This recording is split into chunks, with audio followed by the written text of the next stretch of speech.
everyone. Welcome back to Engineering Conversations. Today we have another inspiring engineering conversation to have. Our guest has over 20 plus years experience in commercial, military, navigation and exploratory spacecraft programs. This should give you a bit of a hint into what type of engineering she's into. She's a chartered engineer and a fellow of the Royal Aeronautical Society. Everyone, welcome Shahida to Engineering Conversations. Thank you very much, Sophia, for having me. You're welcome. So before we get into today's main conversation, I have a few quick fire questions that we can go through, and then we'll get into what we need to do today. What was the last book that you read? Oh my goodness. Well, I'm actually reading a few at the moment, and the last book I read was a book called The Conservationist, and it's by Nadine Gordimer, and the book is actually a fiction, and I don't ever read fiction books. I'm a non-fiction person, but the book is centered around South Africa and the lives of individuals in South Africa, so around farming, white farmers, and the relationship between the different groups of people who are living and working in South Africa today. Okay. What's your favorite beverage? Ooh, water, hot water? No. So I love hot water. I'm a big mountain girl. So black coffee, no sugar. What about milk? Nope. I hate dairy. Okay. Window seat or aisle seat? Oh, this is a tough one. Aisle if it's a very short haul flight. Okay. Definitely window if it's long haul and if it's going over countries, especially mountains. Okay. Last question. What are some of the myths or misconceptions you've had to experience or heard in your engineering career? I was once mistaken for being a helper around the office, and someone came to deliver water bottles, and they gave me the water bottles and they told me to distribute them, and and I thought, oh, okay, yeah, sure, I'll take a bottle for myself.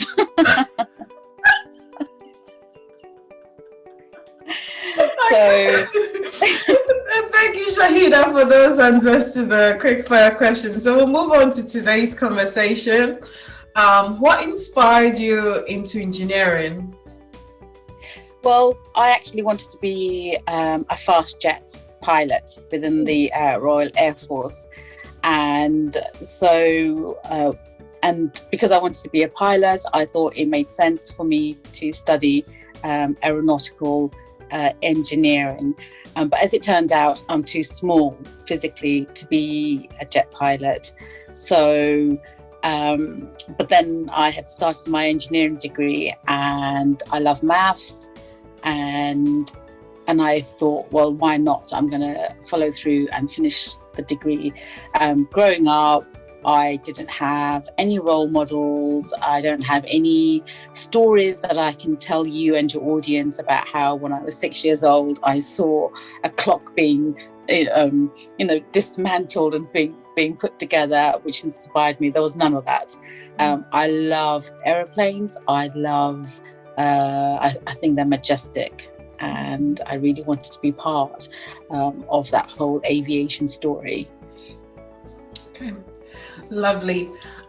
So till date, can you tell us a little bit more about your career? Because when I was doing my research, I noticed you've done so much in over 20 years. From when you started your career, I feel like you've moved through every little bit and bob of engineering. You could probably tell us more about that. Well, it's really it's interesting you say that. I actually feel exactly the same. So I started at Airbus in Stevenage in the UK when I was 22, so straight after graduation. And in fact, Sophia, the job at Airbus, it wasn't the first one that I was offered. I was offered a job as a software engineer to work on Tornadoes at then GEC Marconi, and I had accepted that position. After having accepted that position, I saw an advert in a graduate magazine for mission and operations engineers, and I thought, oh, this is very interesting. I will apply for that too, but it's okay, I'm safe. I've got a job secure. And so I applied for it, and Airbus gave me an interview. I went along, and the interview, you never know how interviews go. You have a feeling. So I came away from the interview and I thought, okay, maybe I'll never hear from them. And sure enough, Airbus wrote to me and they said, we'd like to offer you a job as a mission and operations engineer to work in the launch and operations team. And that to me sounded so grand. And so I had no idea, actually. I had zero expectation, and they offered me less money. And you know what? I wrote to GEC Marconi and I said, thank you very much for this opportunity, but I must decline the offer that I accepted because I really want to work in space. And they were so great about it, GEC Marconi. So I joined Airbus, and I found myself in the most amazing team. And basically, to cut a very long story short, it's stuff that as space engineers, Sophia, there are some areas within the space sector that we always aspire to work in. And one of the areas is to work in a launch team. And another area is to work with launchers, to be actually at the launch site watching the rocket go up. And another area is to actually put together satellites, so to be part of the assembly integration test team. And I found myself in one out of the three spectacular areas, to be in the launch team, whereby I was in the mission satellite control center. And the purpose of the Satellite Control Center and everyone who works within it is basically to take charge of the satellite once it's ejected from the rocket into space. And in total, I ended up being part of 8 spacecraft launch campaigns. And those 8 launch campaigns varied from military, SATCOM, to commercial, and to navigation. I spent 12 and a half years at Airbus. It was my very first place of work. And I think in life, you always have to leave behind, you always have to leave behind comfort and security in order to grow. Yeah. And I was well established within Airbus. I was very secure. There was great camaraderie and teamwork and friendship. But I knew in my head and my heart that I had to leave in order to learn more about the space industry, because surely there was a lot more than just what I was seeing within Airbus. So I left, and I actually moved countries. I left the UK and I went to the Netherlands to work on the Galileo program. And I think we all know the Galileo program is the European navigation system that up until Brexit, Britain had a really large part, to play in it. And so I moved to the Netherlands. I knew nobody. I only knew one acquaintance through a friend, and that friend put me in touch with the acquaintance.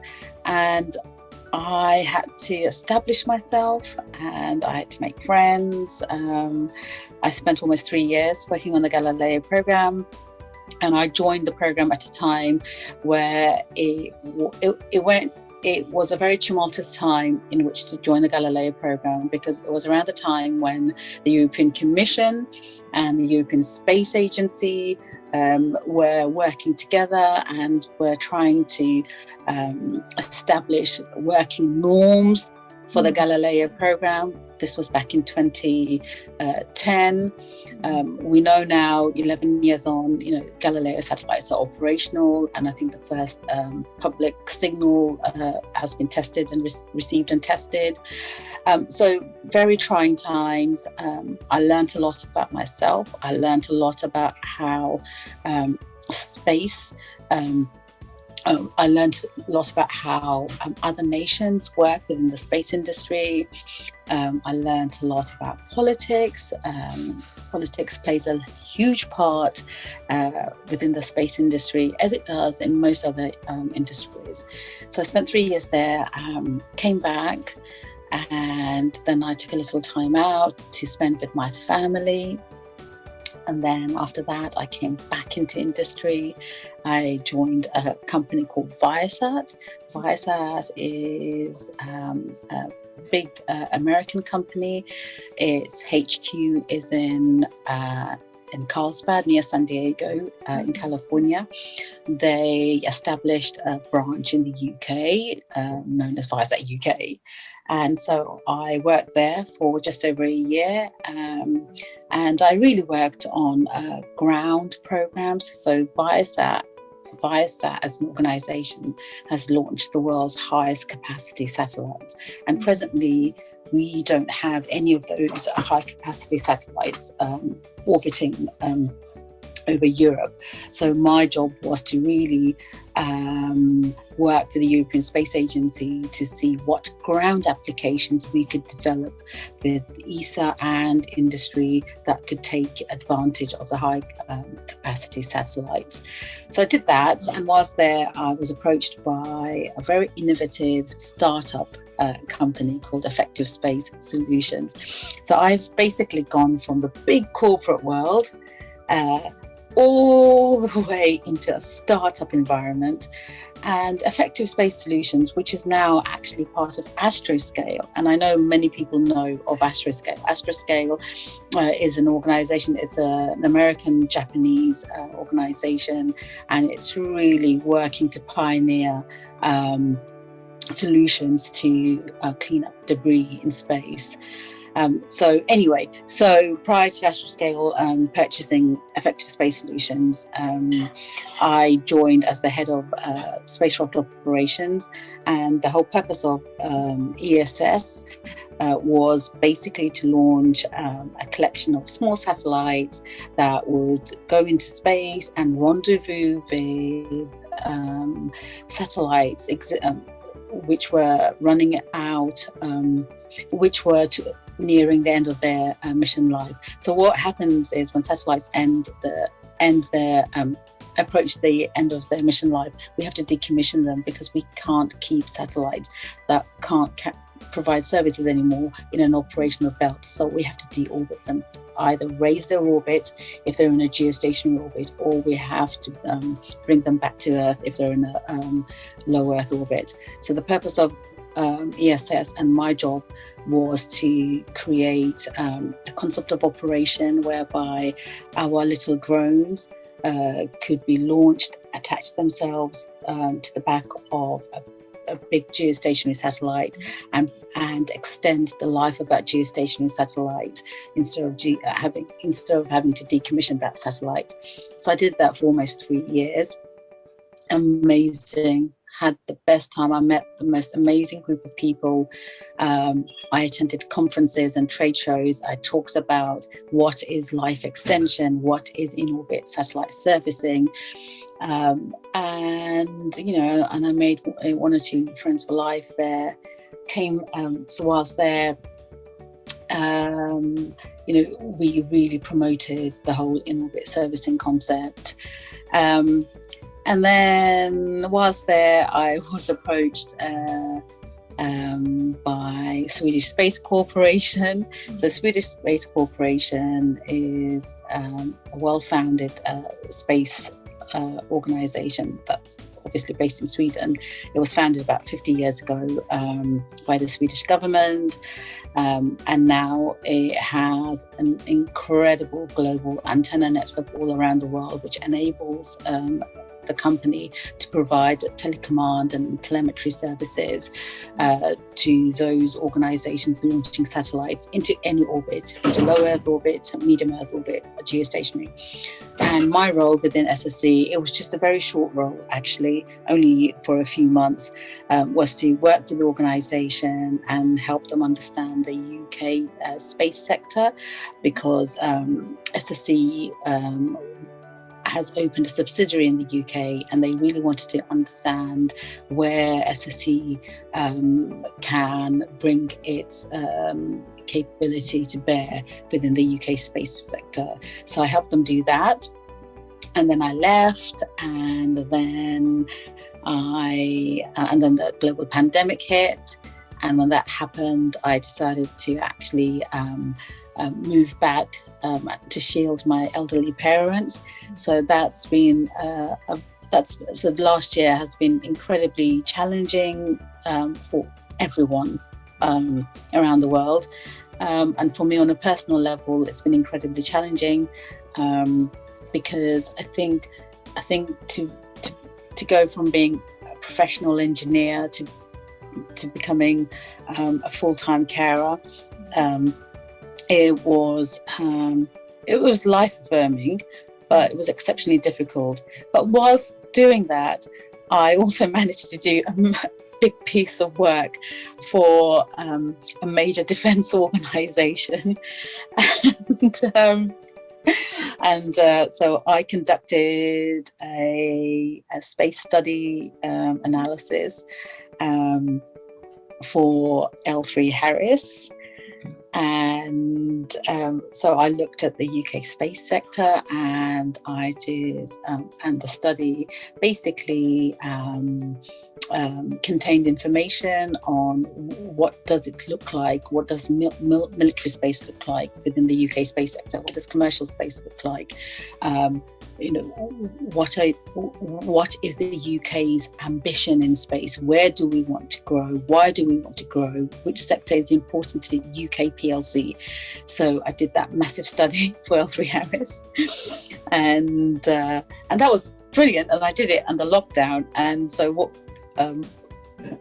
initially I thought I would be interacting a lot with other individuals, and that just didn't happen because we weren't allowed to see anyone, to go anywhere.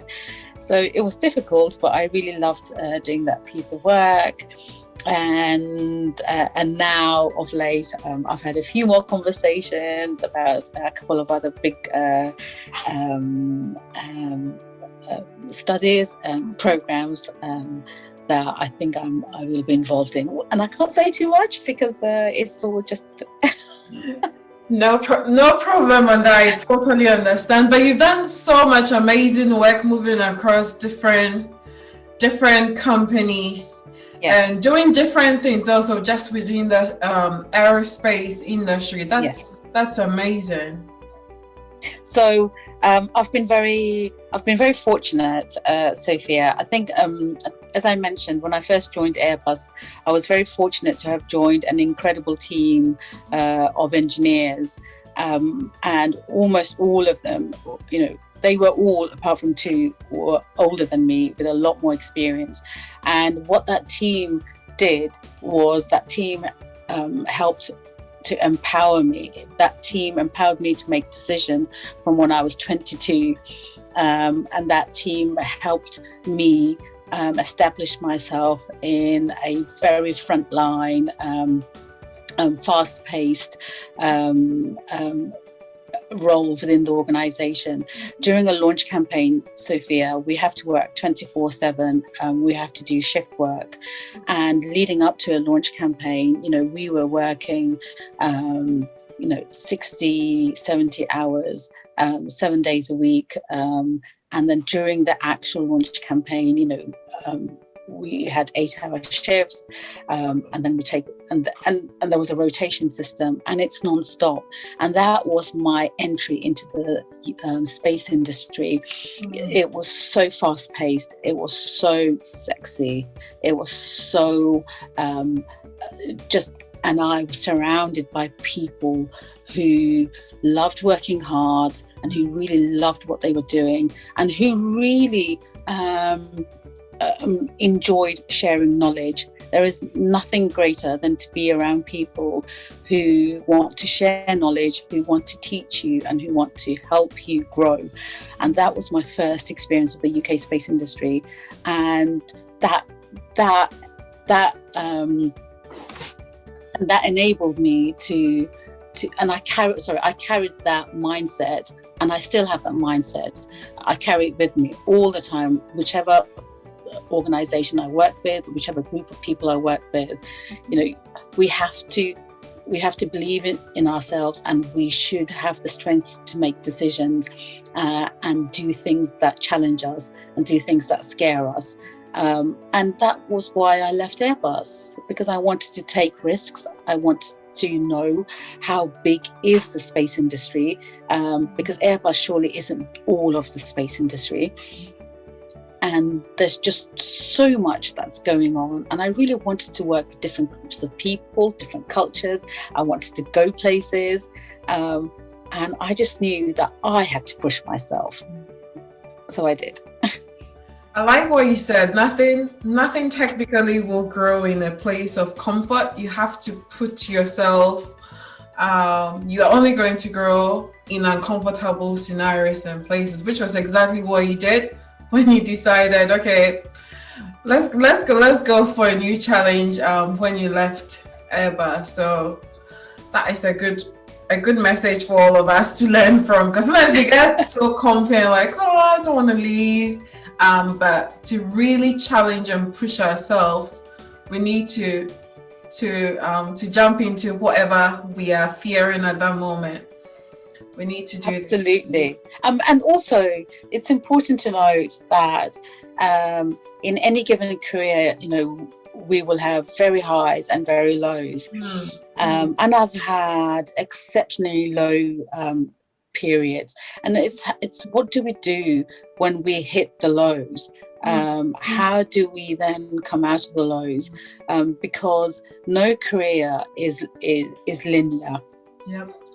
It will be like this, and that's where growth happens, when we peak and we drop, and then we re-establish ourselves and we keep moving forward. So yeah, it's just important to note that my career hasn't always been high. Thank you for that, because I think that's also one thing people don't realize.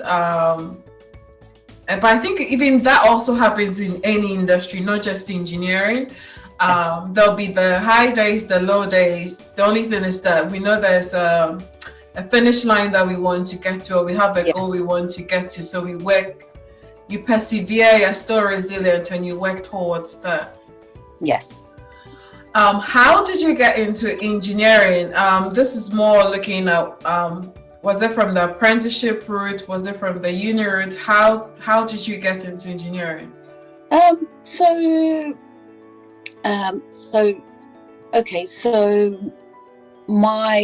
have an older sister, and I have 3 brothers. So I'm one of 5 children, and I'm the middle child. So my sister was the very first in our family to go to university. So she's 2 years older than me. So she studied her GCSEs and she got exceptional grades. She decided to go to sixth form to study A-levels. And I suppose I've said I didn't have any role models. I didn't have any engineering role models, but she was my role model. And I come from a very typical family, family of immigrants. My parents, came over to London from Bangladesh in the early 70s. They settled into the East End of London, where there is a very big Bangladeshi community, and within that community, it was just accepted that men worked in restaurants and women, did odd jobs around the house, or maybe in chemists and so on. And so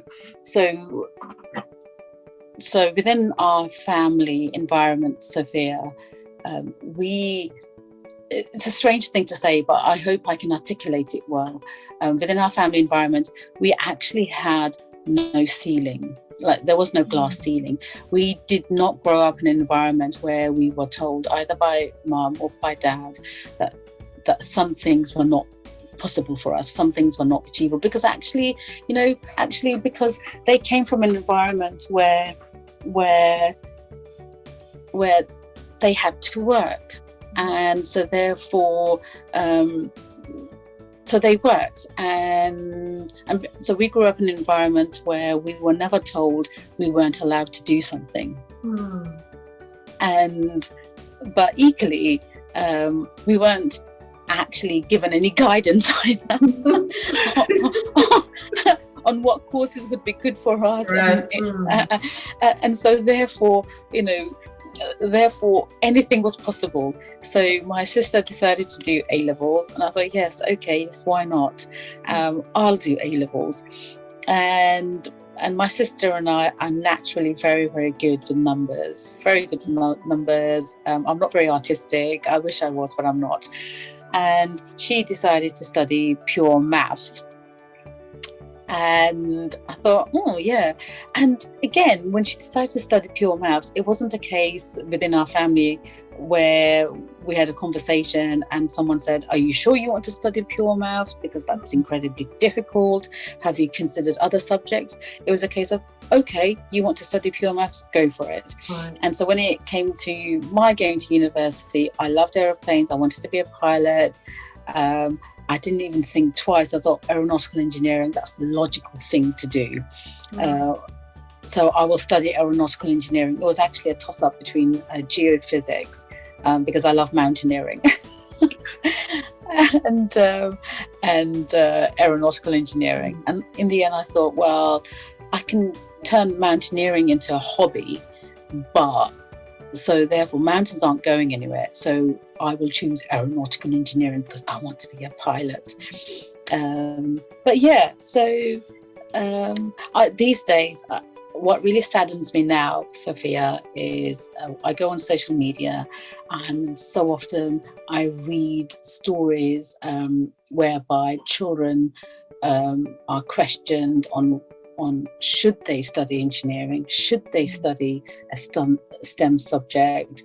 And I read stories about how parents don't really understand why a girl would be interested in using her hands, or something like that. And that I find it bizarre, because I can't compute the stories. I find it very difficult to understand how these stories can arise, because in the end, whatever we want to study, we should be able to study. And I don't understand why anyone should question a child's intention to study a STEM subject or an arts subject. But I was only one of 3 girls to have been on my course.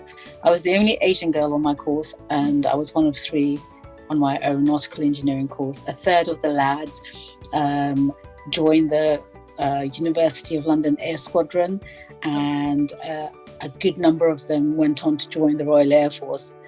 And not once did I go to college, university, wondering about the stats.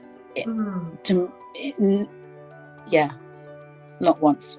I think those perceptions are out there. Why do you want to go into engineering, especially when it comes to girls? I think some of it boils down to one, people not even knowing what engineers do, or if they do, what they know about engineering is very different from what their child wants to do.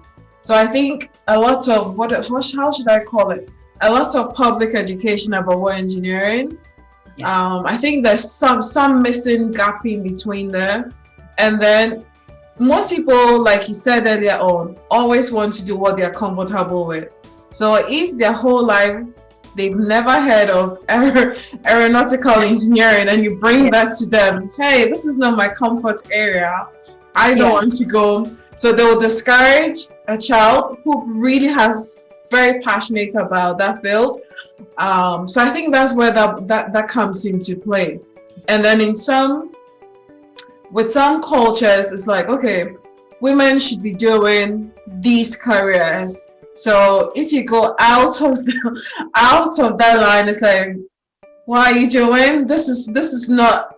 So then they start putting, or I don't want to say preventing, but they start discouraging girls into some of these some careers. So I think that's what's happening now. I mean, all I can say, Sophia, I agree with you. And just to add to that, if take a look at me, I am a Bangladeshi Brit. So I'm a Bangladeshi. When I joined the mission and operations team within Airbus, I was the only Asian woman, the only Bengali, young person. And to this day, I don't know how many Bangladeshi women have followed in my footsteps. I really, really hope there are many, and doing great things. But it's engineering. You open up your laptop, you punch in engineering, and you punch on images. What do you see? You see a man in a white coat. And to me, that's not my engineering. My engineering, Sophia, has enabled me to touch pieces of equipment that are now flying in space. My engineering has allowed me to work with really diverse cultures from all over the world. My engineering has allowed me to travel the world.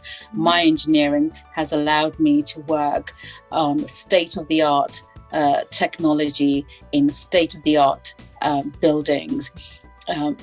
My engineering has paid me really well over the years, and my engineering has allowed me to go places, buy things, do things. And I know for a fact that many jobs outside of engineering just can't provide these opportunities, but engineering does. And engineering is so diverse. I am a spacecraft engineer, but there are so many other types of engineering. Yep.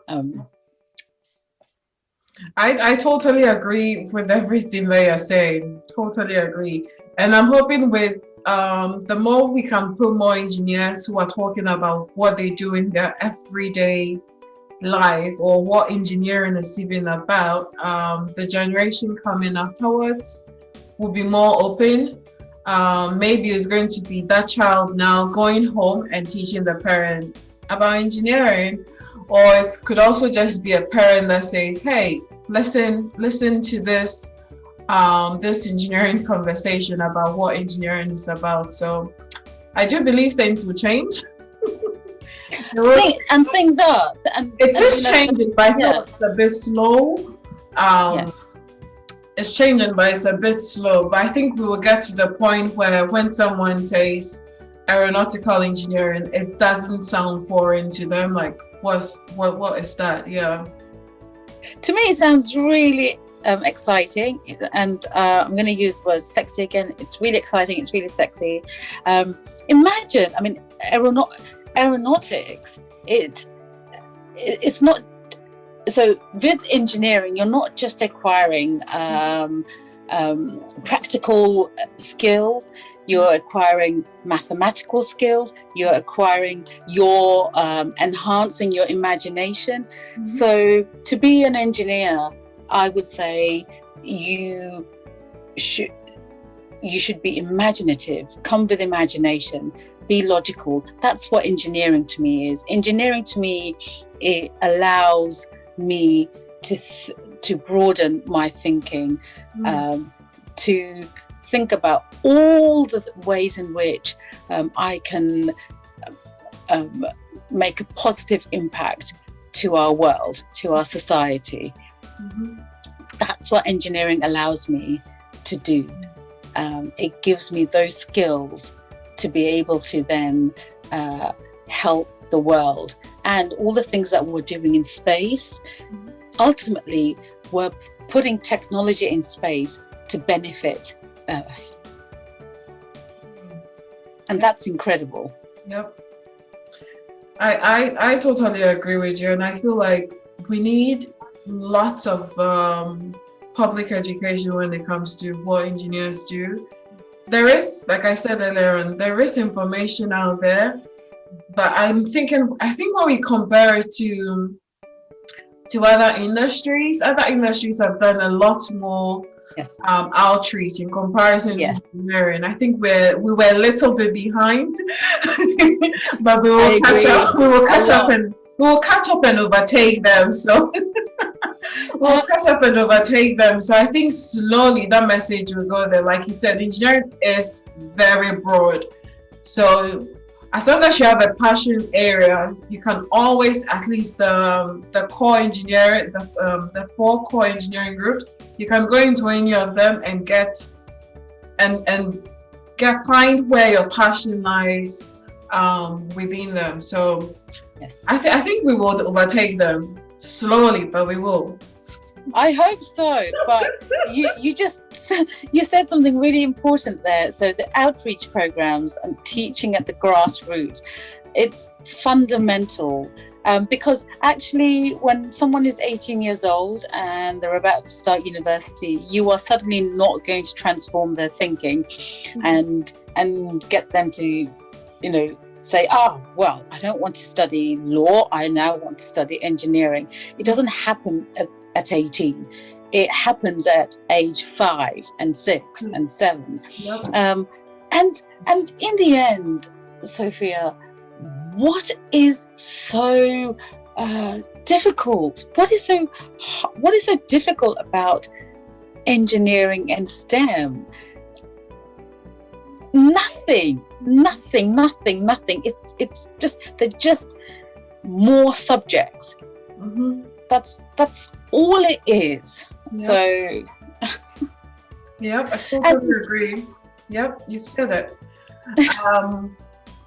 What would you say has been the most challenging part of your engineering career? It was 2 things, I would say.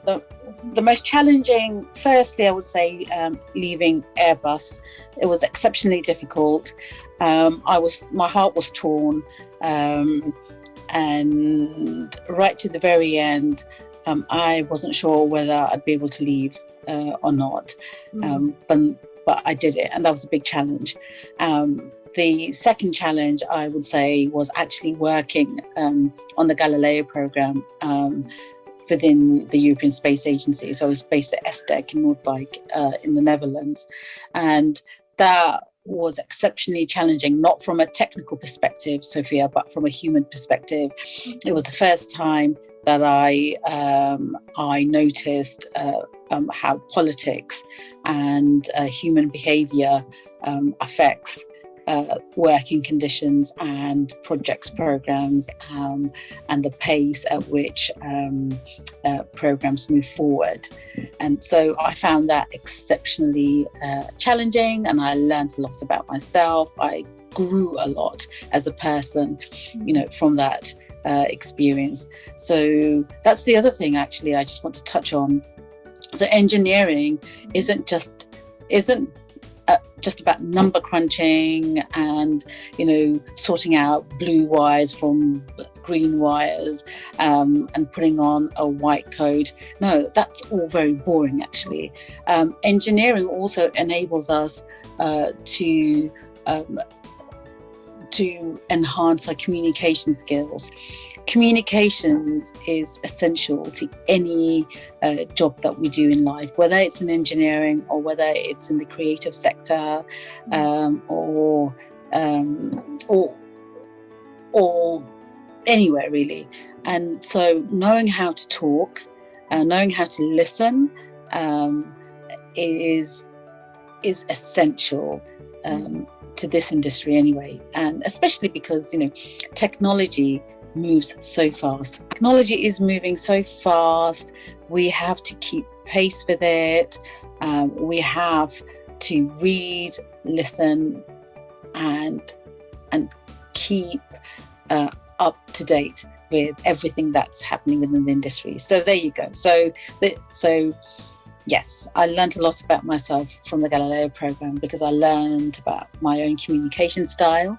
I learned that it wasn't the best, and I worked hard to improve on it, and it helped me with my later roles.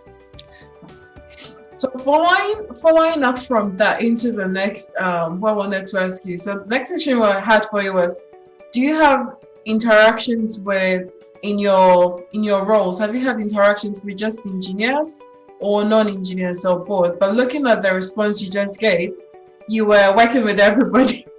Yes, absolutely everybody. Everybody. Absolutely everyone, from lawyers to financial controllers, to commercial officers.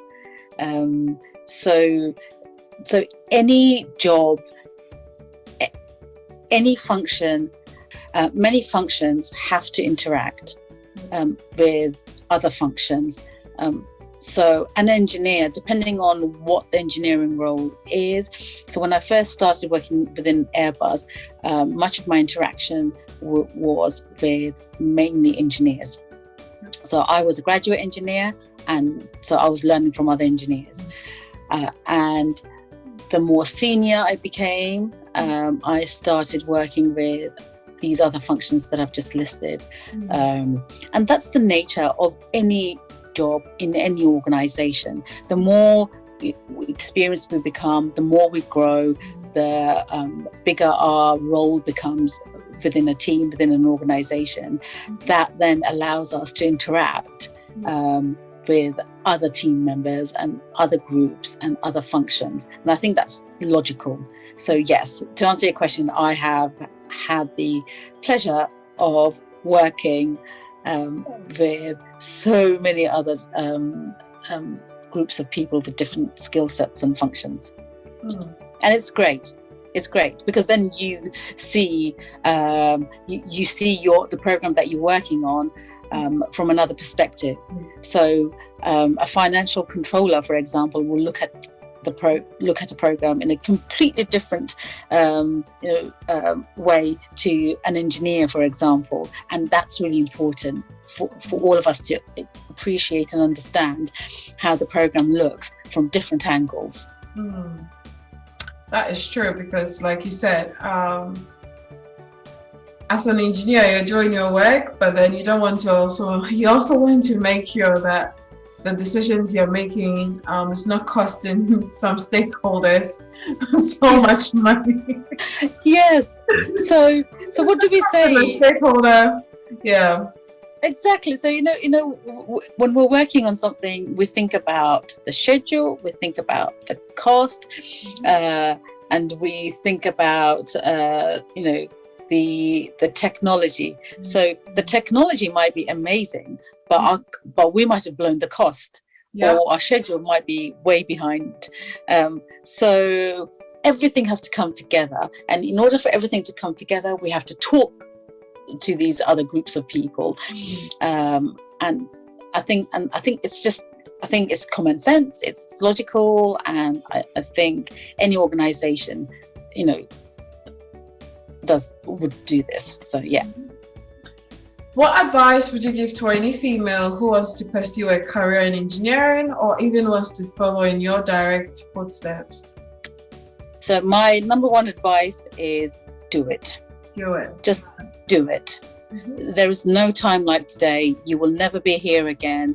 I do not want to hear of stories of young people, girls and boys. I hate hearing stories where someone says to me 20 years ago, I really wanted to do something, but I just didn't feel brave enough. I didn't feel confident enough. And I was told that this was probably not good for me. So I didn't pursue it. And now I regret it. I never want to hear stories like that, because you have to try. You have to try. You have to try. And try, and just do it. Because actually, you know something, when you're 20 years old, 21, 22, provided that you're, provided you're not in, you have financial security to a degree, because I also understand, we are living through really challenging times, and people's lives have been turned upside down. So, so I really, I'm mindful of the fact that there are people who are really suffering financially.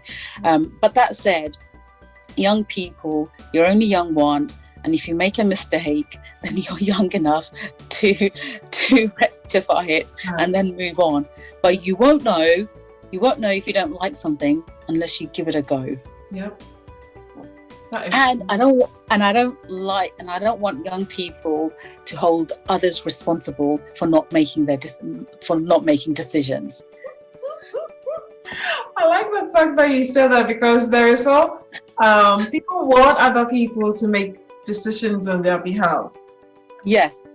That is some people enjoy doing that, but the thing is, it's your life. What do you want? Not what someone wants for you. Absolutely. But most sorry, Sophia. It's very sorry. Go ahead. So most times it's like when it goes well, you're all happy. The moment it goes bad, they come attack you. That you said I should do A, B, C. Yes. Oh. Yes.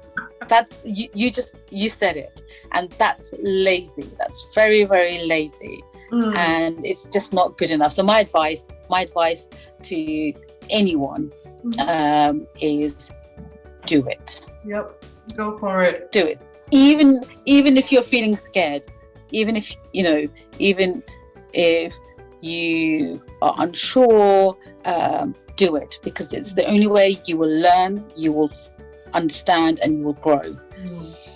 Okay, go for it. What do you see into the future of engineering, especially when it comes to advancement in technology and then in space? What do you think is going to happen? Are we going to, in a few years, can we buy tickets and go to space and go see what's there? What's going to happen? What do you think? So Shahida's views are technology is always on the move. We are always discovering new ways in which to use existing technology to better the technology we have in use today, and then we discover new technologies. So that will never, and the pace at which tech is moving is phenomenal now compared to 30 years ago, 40 years ago. It's incredible, and there are many reasons why tech is moving at pace. There are more companies with more money, and that really helps. So within the general space sector, so within our sector, we like to use numbers and figures a lot, and so presently, the UK. Just the UK space sector is generating upwards of 13 or 14 billion pounds a year. It's a major sector. It employs some of the highest skilled workers from within industry. So it's incredible. So the space sector itself has completely transformed, Sophia, from even 20 years ago to today. So for example, we see all the sexy stuff. We see SpaceX, we see Virgin Orbit, we see all different types of launchers now coming to market. We're now talking once more about going back to the moon. We now want to use moon as a stopping station to go to Mars. And all of this talk just wasn't there 20 years ago, but now it is. And money enables that kind of language. Money enables that kind of thinking and exploring. So within the UK space sector, we are world leaders with designing and manufacturing small satellites. So, and that will carry on. We have a very strong commercial sector. We are doing incredible work within the military space sector. And one of the things that has received a lot of publicity of late is whether the UK should have its own launch program. So, and as part of that, there are areas within the UK, Cornwall and Scotland, that are working very hard to establish our own sovereign launch capability. And if that happens, that's brilliant, that's amazing, that's great for UK PLC. But at the same time, we are exceptionally good at working on Earth observation satellites. Earth observation is critical to the health and safety and sustainability of us, of life on Earth. And the UK is very good at designing experiments for that, and that will continue to grow. On a personal level, I really hope that beyond Brexit, we re-establish working patterns that allows us to work with the European Commission, with our European partners. Again, we are still members of the European Space Agency. Us leaving Brexit doesn't affect that at all. So my hope is that we continue to work with our European partners. We continue to build on UK's legacy on Earth observation, on small satellites, and who knows where the launch piece will go. And if it comes off, that's amazing. So watch this space, and also there's so much to talk about, and also there are so many mega constellations that are now coming online. And what do mega constellations do for us? Well, they should help provide connectivity to people on Earth. So with the coming of the mega constellation, we then have to think about, okay, so how do we keep space clean in space? What does sustainability look like? And ultimately, it's about partnerships and collaborations. Everyone is now more or less working within the space sector. Just recently, we had the United Arab Emirates, launch a satellite to Mars, and how incredible. Israel did it recently as well. 20 years ago, you would never have heard of UAE or Israel, launching satellites to other, heavenly bodies.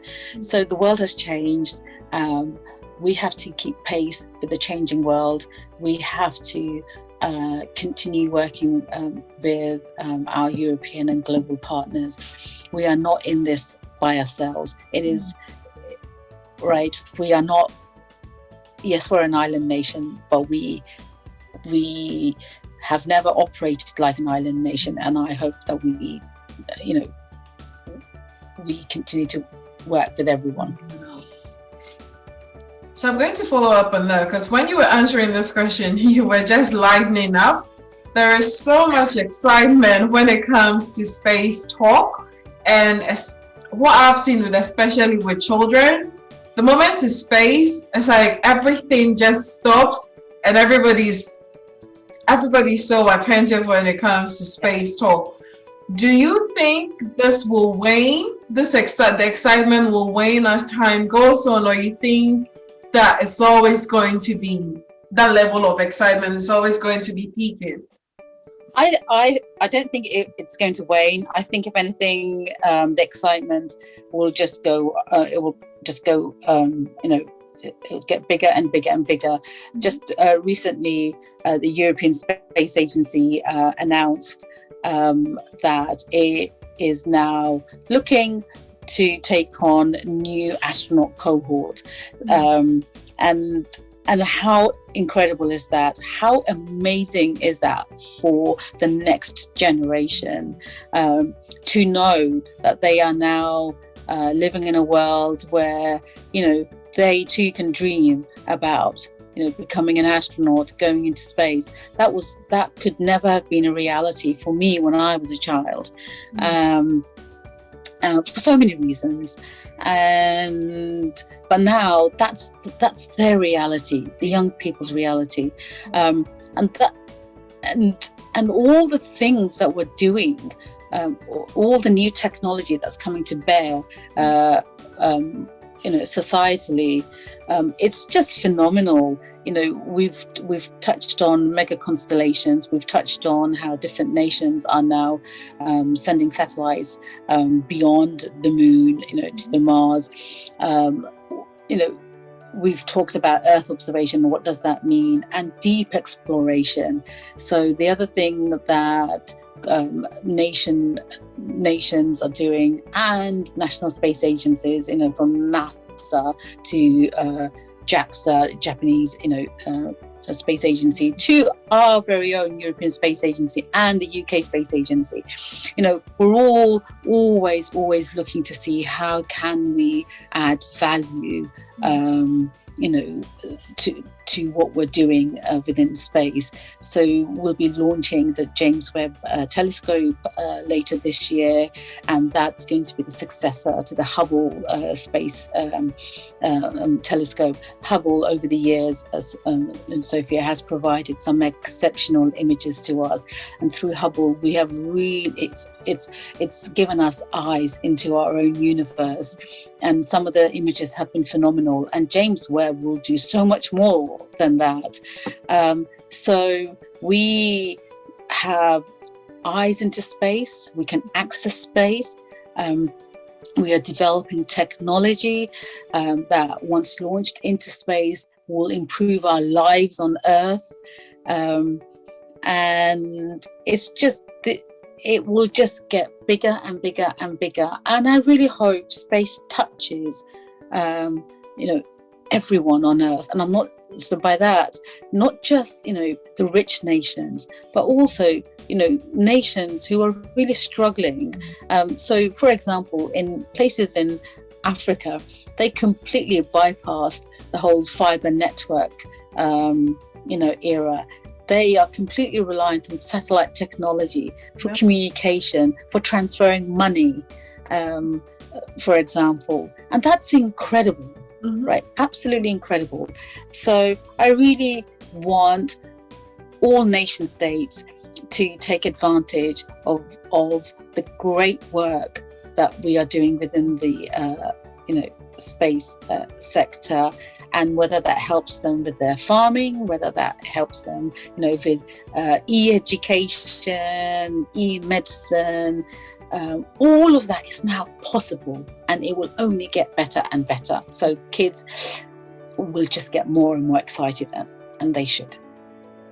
No, because I think where did I see? I think it was in Leicester, the Space Center. I don't know whether you've been there, like in the morning, like when you see kids. I think if someone said to those kids, "The Space Center is closed today, you need to reschedule." I think we're going to have loads of kids in tears. They're like, for that early morning, they are so energized, and I'm like, huh? That's brilliant. That's absolutely they are brilliant. So energized. I think it's one of those topics when it comes to space that you can always get a kid's attention. It's brilliant. Space is one of those things that always gets their attention. So following up from there, what are your views when it comes to diversity and inclusion in engineering? Whether it's from school or whether it's actually practicing in the industry, what are your views, or what has your experiences been like? So as a junior engineer, I felt very included, within the team, and all my formative years in engineering were, I never felt a sense of exclusion, and my gender and my ethnicity were never called into question, or by myself or by others, and that's great. But so in senior positions, it becomes more apparent. Okay. With the lack of diversity in organizations. And I believe I'm correct in saying that it's not just the case within engineering, it's across the board. But that said, within engineering, especially within the space sector, we are doing actually a lot better in diversity and inclusivity than other sectors. And I'm very proud of that. But it is most definitely noticed and felt the higher up, you go in an organization. So what's being done? So I think we touched on it earlier. A lot of work, a lot of activity, organizations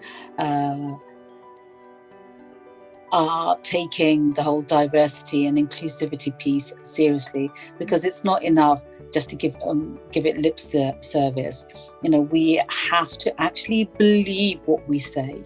We actually have to deliver on the things that we say we believe in.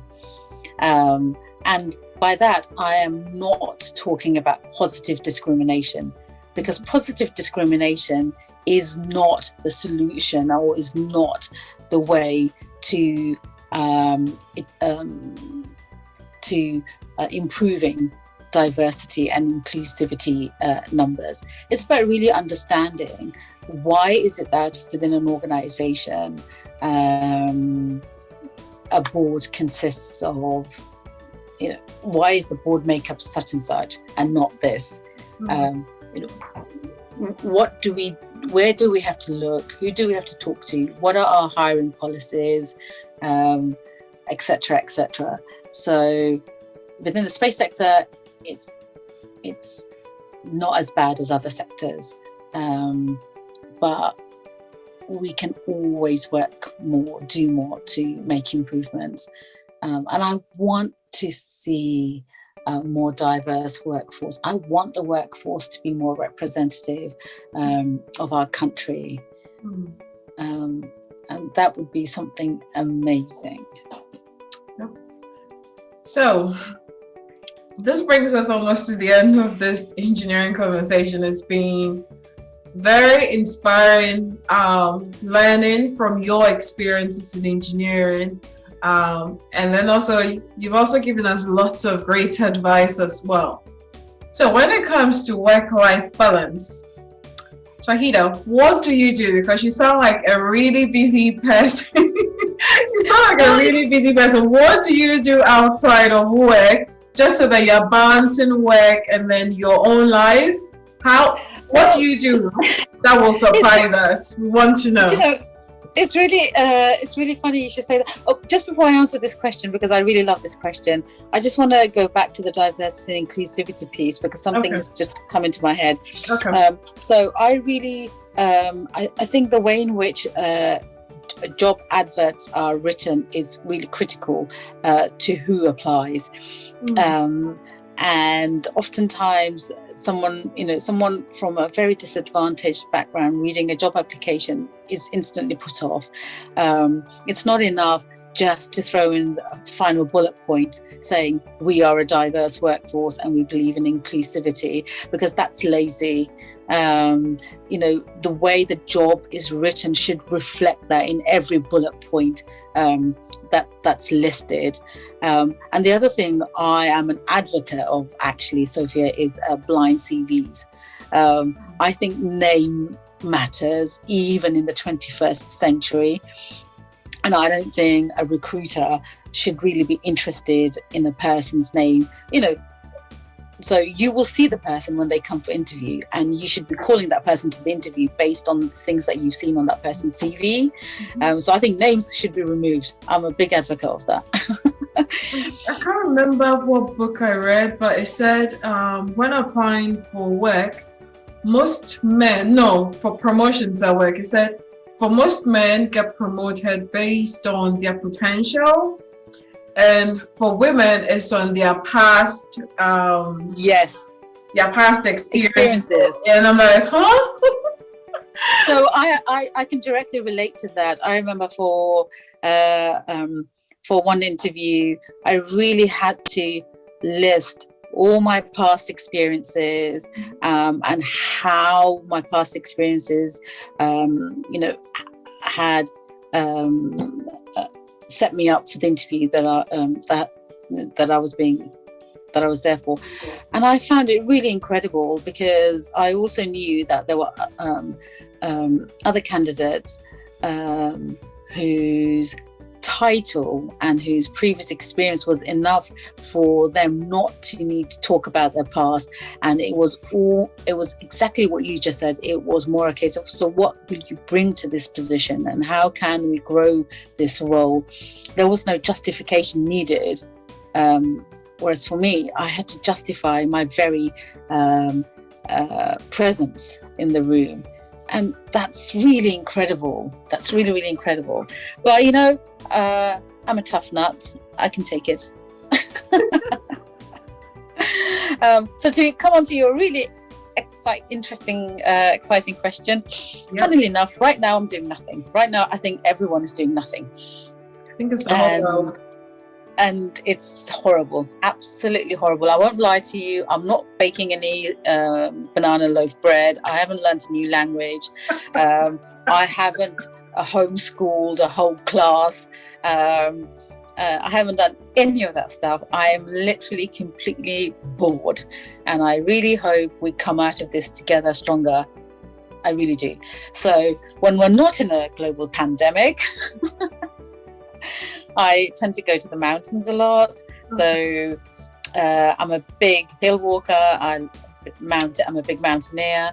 And throughout my engineering career, in the past anyway, I had always taken a month out from work to go to a mountain range somewhere.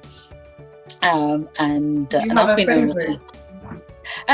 It's no, because I love mountains. I've been to all the major mountain ranges around the world. I love the hills. I love the mountains in Wales, in Scotland. I love the hills in England. And I spent a long time, in the Himalayas, in the Andes, in the Alps. Just here. And I've been to the mountains, in Africa and New Zealand, and they all have a different face. But one thing they have in common is their beauty, and so that's my pastime. I'm a fitness freak, and I like to keep fit. So during lockdown, I've been working out in my bedroom, and I've been taking long walks. But there you go. That's what I do. I try to get away from the urban life, and I try to hit the mountains and stay in the mountains for as long as I can. But I always come back to my beloved London. Okay, thank you. Thank you for sharing that with us.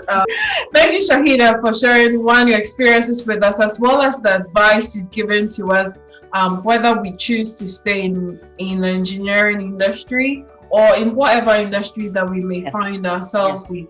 Personally, for me, what you've said today that's really struck with me was, wherever you are fearing or afraid of, that is exactly what you need to do. Yes. And I've taken that personally. There are some things that I know I've been putting back that I know I need to get to it, and I'm going to start doing them. So thank you for your time and for sharing with us on Engineering Conversations.